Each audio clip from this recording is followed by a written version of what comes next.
राम राम किसान भाइयों, मैं नितिन फिर से हाजिर हूँ आपके अपने चैनल नितिन देओल में।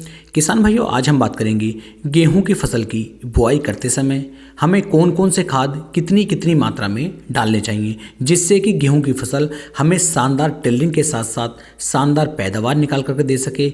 हमारे पास गेहूं का जो उत्पादन है वो बहुत ही अच्छा देखने को मिल सके। एक शानदार पैदावार के लिए एक शानदार खादों का कॉम्बिनेशन होना बहुत ही ज़्यादा जरूरी है।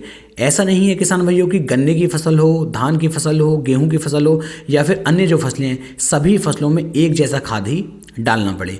क्योंकि आप इस बात को बड़े अच्छी तरीके से समझ सकते हैं कि कुछ फसलों के अंदर सल्फर की आवश्यकता ज़्यादा पड़ती है, कुछ फसलों के अंदर जिंक की आवश्यकता ज़्यादा पड़ती है, कुछ फसलों के अंदर किसान भाइयों एनपीके की आवश्यकता ज़्यादा पड़ती है। तो हर फसल का एक अलग तरीका है, हर फसल के अंदर एक अलग खाद की आवश्यकता पड़ती है। तो गेहूं की फसल के अंदर बुआई के समय पर सबसे बेहतरीन और शानदार खाद जो हैं वो कौन कौन से हैं, कितनी कितनी उनकी मात्रा है, किस तरीके से उनका उपयोग करना है, ये सब कुछ मैं आपको इस वीडियो में बता रहा हूं। तो वीडियो को पूरा देखें। वीडियो बहुत छोटी सी होगी और जानकारी आपको बहुत ही ज़बरदस्त मिलने वाली है। तो चलिए शुरू करते हैं।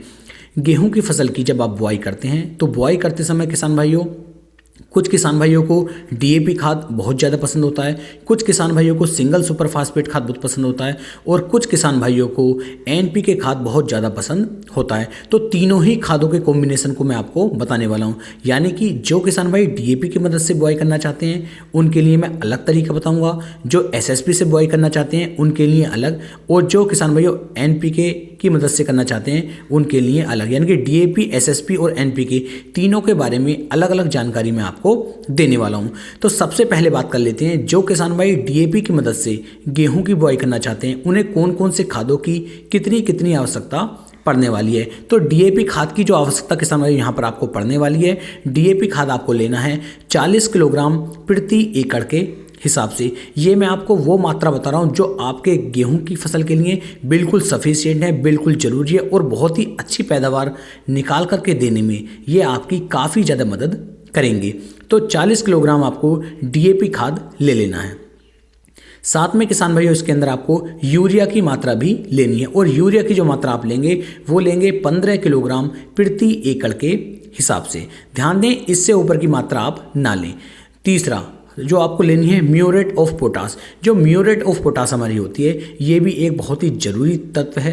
पोटास के बिना हमारे जो पौधा होता है अच्छी तरीके से ग्रोथ नहीं कर पाता। तो पोटास की मात्रा आप यहाँ पर लेंगे 15 से लेके 20 किलोग्राम प्रति एकड़ के हिसाब से। तो इस तरीके से आपके पास टोटल ये 3 खाद हो जाती हैं, डीएपी, यूरिया और म्यूरेट ऑफ पोटास। इन तीनों को मिक्स करके आप अपनी गेहूं की बुआई कर सकते हैं।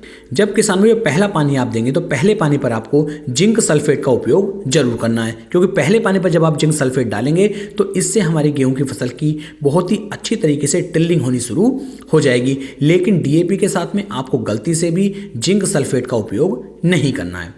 दूसरा, जो किसान भाई सिंगल सुपर फास्फेट की मदद से गेहूं की बुआई करना चाहते हैं उन्हें कौन कौन से खाद कितनी कितनी मात्रा में लेने हैं। तो सिंगल सुपर फास्फेट की जो मात्रा किसान भाइयों आप यहां पर लेंगे वो लेंगे लगभग 80 से लेके 100 किलोग्राम प्रति एकड़ के हिसाब से। इससे ऊपर की मात्रा ना लें, ये बिल्कुल सफिशिएंट और बहुत ही बेहतरीन मात्रा किसान भाइयों मैं आपको बता रहा हूँ। साथ में किसान भाइयों यूरिया की जो मात्रा आप लेंगे वो 15 से लेके 20 किलोग्राम प्रति एकड़ के हिसाब से आपको यूरिया की मात्रा भी लेनी है। साथ में किसान भाइयों जो हमारा म्यूरेट ऑफ पोटास होती है तो पोटास की मात्रा भी आप इसके अंदर लगभग 15 से लेके 20 किलोग्राम प्रति एकड़ के हिसाब से आप लेते हैं। तो ये भी एक संपूर्ण खाद बन जाता है और इसका उपयोग यदि आप करेंगे तो अच्छी पैदावार निकालने में ये आपकी काफ़ी ज़्यादा मदद करता है। अब बात करते हैं एनपीके वाले के लिए।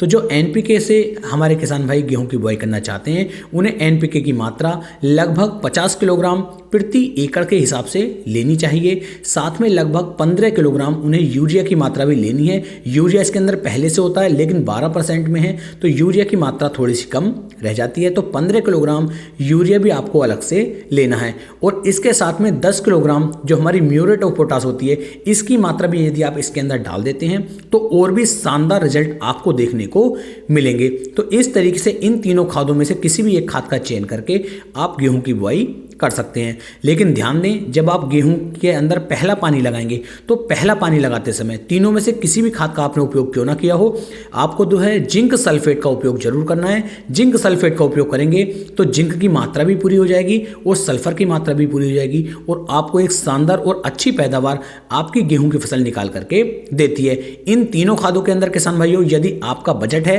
तो आप इफ्को की जो सागरिका होती है उसकी मात्रा 8 से लेकर 10 किलोग्राम प्रति एकड़ के हिसाब से बुआई के समय पर ही इन्हीं खादों के अंदर यदि मिला लेते हैं तो और भी बेहतर परिणाम ये आपको निकाल करके दे सकती है। तो उम्मीद है ये वीडियो आपको काफ़ी ज़्यादा पसंद आई होगी।